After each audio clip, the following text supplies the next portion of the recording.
Hello, welcome to this lesson. In this lesson, I'm going to be introducing you to hypothesis testing. We're not going to conduct a whole hypothesis test. In this lesson, we're only going to focus on the basics of hypothesis testing. Let's go ahead and read the learning objective. Your first learning objective is to be able to identify the null hypothesis and the alternative hypothesis using statistical notation. Your second goal is to identify type 1 and type 2 errors in hypothesis testing.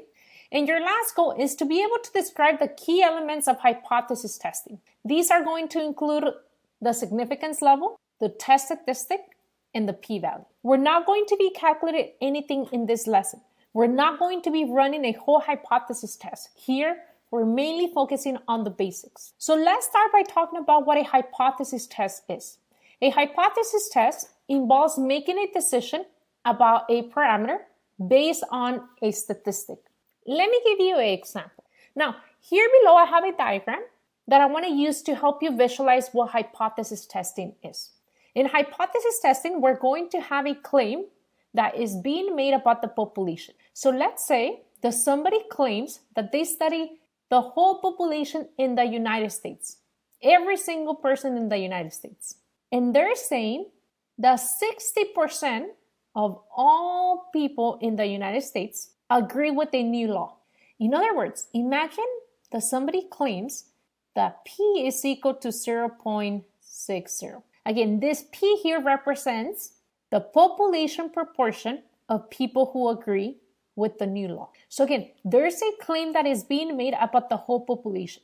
Now, we're going to imagine that we're the challengers. We believe that the population proportion is less than 0.6. We're challenging the claim P equal to 0.6. So what are we going to do? We're going to go ahead and take a sample from the population. We're going to make sure that the sample is big enough. We're going to make sure to randomly select the sample, and we're going to collect data. And so in this case, we would want to calculate P hat. This would be the proportion of people from the sample that agree with the new law. Let's say that we found that P hat is equal to 0.40. Notice here, we're using a statistic to challenge a parameter, to challenge this established claim P equal to 0.6. Now, when we're conducting the hypothesis test, we're going to need to assume that the claim about the population is true. I know I said that we believe the P is less than 0.6, but we don't have evidence to claim that. So we're going to say, let's just assume that it's true for now. And that is going to be the case with every hypothesis test. We're going to need to assume that the claim about the population is true until we have enough evidence to reject that claim.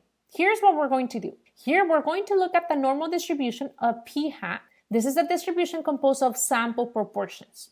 So because we're assuming that the claim about the population is true, then we're going to assume that the center of this distribution is P equal to 0. Again, this is because we are assuming that the claim about the population is true.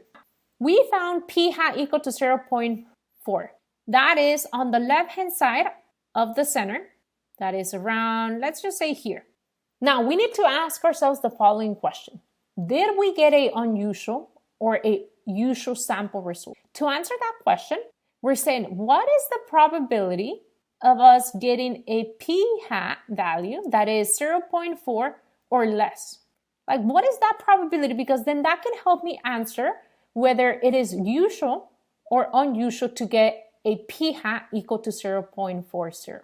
So we're going to need to calculate that probability. This probability is computed by finding the area under this curve, the shaded area under this curve, and that probability is known as the p-value. We're going to talk about the p-value in more detail, but at least you're getting the picture here of us asking ourselves, did we get a usual or unusual sample result? Now, if your answer is our result is usual, meaning we were expecting to get that type of result from the sample, then we are going to say that we do not reject the claim about the population. So for example, let's say that the probability of us getting P hat equal to 0.4, let's say that probability is 40%. Then we would say that's something that we were expecting. If the probability of getting a P hat equal to 0.4 or less than that is 40%, then yes, that's usual. We were expecting to get such a p hat. In other words, we are saying we don't have enough evidence to reject p equal to 0.6. Why? Because we got a sample proportion that we were expecting according to this distribution centered at p equal to 0.6. Now, if you get something unusual from the sample, then we do reject the claim about the population. So for example, let's say that we calculate the probability of getting a p hat equal to 0.4 or less than that, and that probability is something like, let's just say a really small value, something like 0.0001, meaning the probability of observing p hat was really low. This p hat that we found is really unusual. Then we would say, why did we get something unusual? If the center of the distribution is p equal to 0.60, then why are we randomly selecting a sample that is big enough, and why are we finding p hat equal to 0.4? That makes me think that the center of this distribution is not equal to p equal to 0.6. Again, in this case, we would be rejecting the claim about the population. So this is what hypothesis testing is. You're going to have a claim about the population. There's going to be a challenger that uses statistics to make a decision about the established claim. There's only two decisions that you can make in a hypothesis test. When you conduct a hypothesis test, your decision might be to reject the claim about the population or to fail to reject the claim about the population. Okay?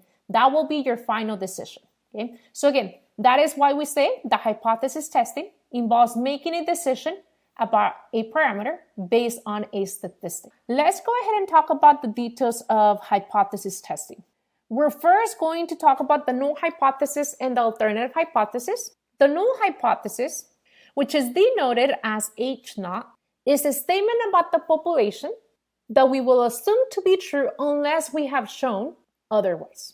That is, if we show that this claim is incorrect beyond a reasonable doubt. The null hypothesis will always claim the parameter is equal to some value. In our example above, the null hypothesis would be H naught is p equal to 0.60.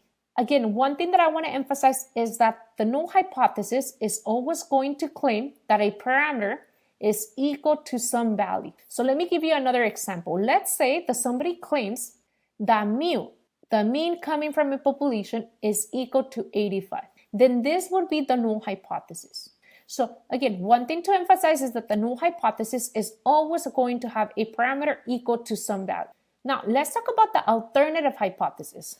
This is denoted as HA or H1. I'm including both notations because on OneMap, on your textbook, sometimes they use H1. So the alternative hypothesis is going to be a claim about the population that contradicts the null hypothesis. And if we're able to reject the null hypothesis, then we're going to go in favor of the alternative hypothesis. Now, the alternative hypothesis is always going to have one of the following signs: a not equal to sign, a less than sign, or a greater than sign. And so let me give you an example. We're going to use the example that we're using here above. The alternative hypothesis for the example here above was that P is less than 0.60. Notice, we're still using the value of the null hypothesis. However, we're saying we think that parameter, the population proportion, is less than that value. I don't know exactly what it is, but I believe that it's less than that value. Your alternative hypothesis is going to have the same value as the null hypothesis, but it might be the case that you have a not equal to, less than, or greater than sign. It depends on the problem. It depends on the claim of the challenger. Okay? Now, so the alternative hypothesis for this second example could be that the challenger, or you, is claiming that mu is not equal to 85. So in this case, the challenger is saying, I don't know if mu is greater than 85 or less than 85, but I think that is not equal to 85. Again, notice we're using the same value for the parameter. All we're doing here is we're changing the sign. With the alternative hypothesis, again, we're always going to either use a not equal to, less than, or greater than sign. Now, as I mentioned at the beginning of the lesson, one of your learning objectives is to be able to identify the null hypothesis and the alternative hypothesis using statistical notation. Here you have two examples where we're using statistical notation to identify the null hypothesis and the alternative hypothesis. Now, in the examples here below, we're given a situation and we need to identify the null hypothesis and the alternative hypothesis. We're going to do part A together, and then I'm going to let you do part B on your own. So let's start with part A.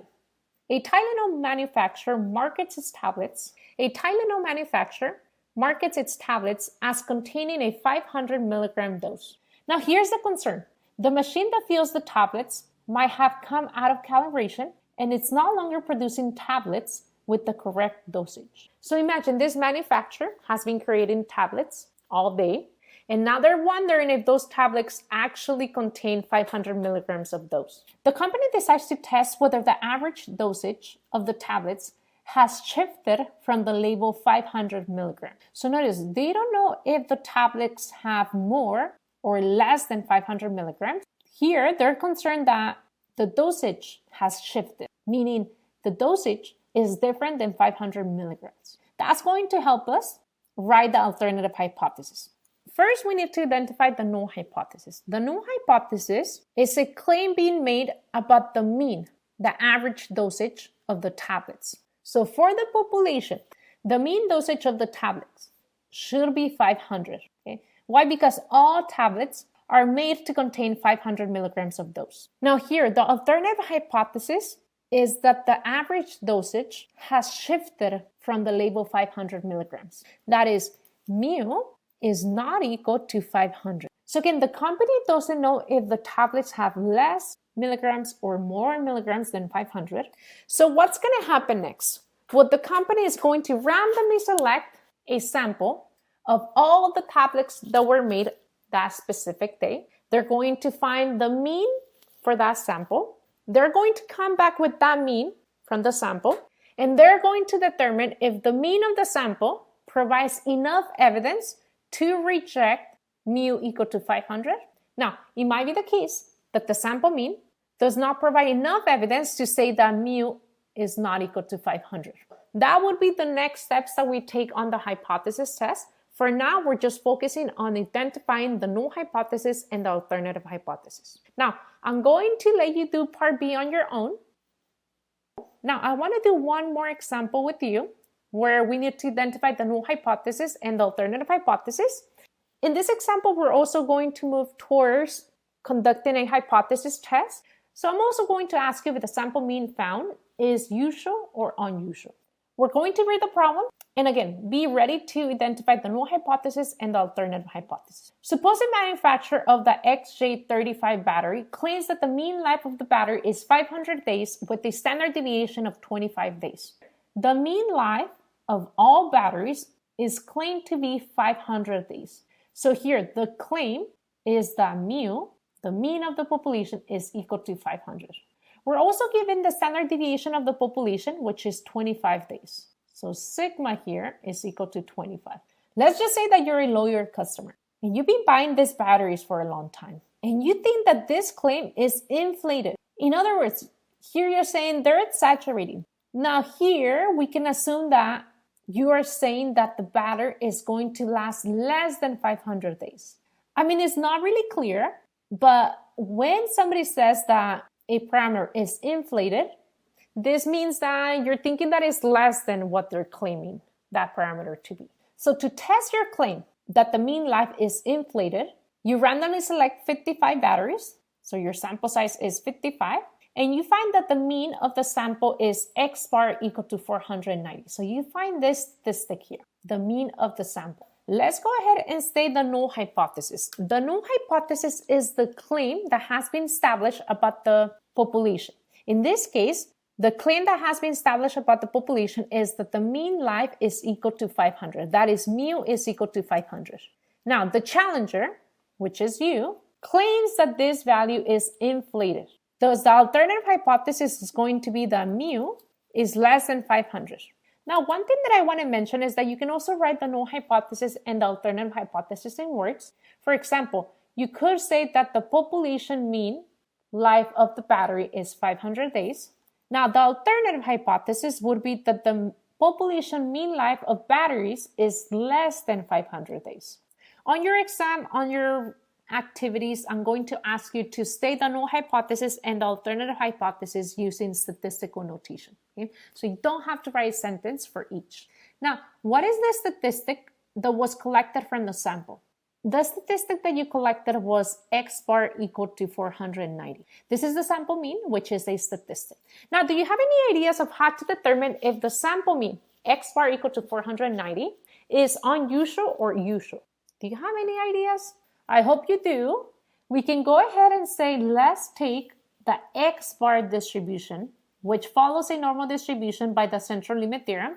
Notice the samples that we are considering are of size 55, which is greater than 30. So we can claim that the X bar distribution composed of sample means follows a normal distribution. We're going to assume that the claim about the population is true. We're going to assume that the center of this distribution is mu equal to 500.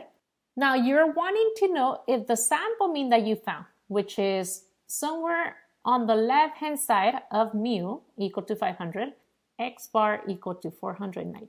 You're wanting to know if this X bar is something that you were expecting to get or something that was really rare to get according to this distribution. In other words, you're wanting to know the probability of getting an X bar that is equal to 490 or less. So let's go ahead and write if the probability of X bar being less than 490 is really small, then we say that X bar equal to 490 is unusual. And I'm going to add something here. If X bar is unusual, then we have reasons to believe we need to reject mu equal to 500. So when I say that we need to reject mu equal to 500, I'm saying that we have evidence, we have a reason to believe that mu is not equal to 500. So we would have to calculate that probability. We're not going to calculate the probability right now because that's not the focus of this lesson. The focus here is to understand that the sample mean is going to help us make a decision about the parameter. We are assuming that the parameter mu equal to 500 is true. And with that assumption, we're asking ourselves how likely or unlikely is it for us to observe X bar equal to 490 or something less than that value. This is going to help us make a decision of whether to reject mu equal to 500 or to fail to reject mu equal to 500.